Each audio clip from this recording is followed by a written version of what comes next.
This mission of the apostles has brought us here. We have accepted Jesus Christ as our Lord.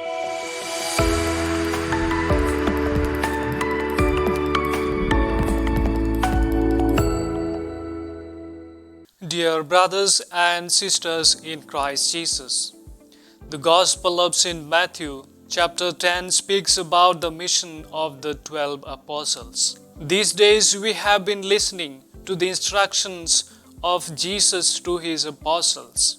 Today, we heard in the Gospel, Jesus continues instructing the 12 before sending them in his name. He reminds them that road ahead is not a bed of roses.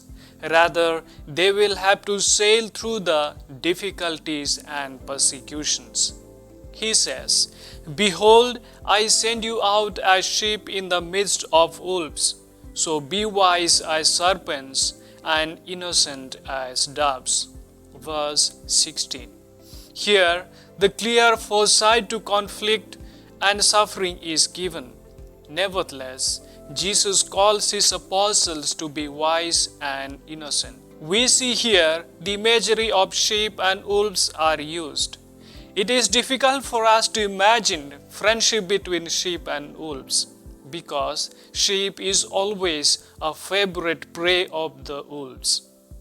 We read in Isaiah 11:6 and chapter 65 verse 25, "Wolves and lambs will dwell in peace," obviously referring to the second coming of Christ, where all things will be united in Christ.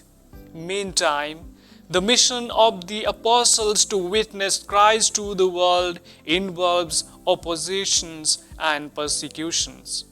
They will have to suffer for him, but the assurance of the Holy Spirit is given to them. Holy Spirit will be there with them to guide and strengthen them. Dear brothers and sisters, this mission of the apostles has brought us here. We have accepted Jesus Christ as our Lord.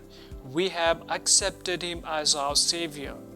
Today, the commitment of the apostles to this mission of Christ reminds us of our commitment to faith in Jesus. We need to be deeply rooted in Christ to overcome the challenges in faith. We need to cling on to Jesus and ask for help in order to experience the guiding presence of the Holy Spirit. It also reminds us of our mission to witness Jesus. We participate in the mission of the 12. It is our sacred duty to witness Jesus to others through our way of life. As we reflect on the call and mission of the apostles, let us ask Holy Spirit to strengthen us. Let us ask Jesus to fill us with his grace. Amen.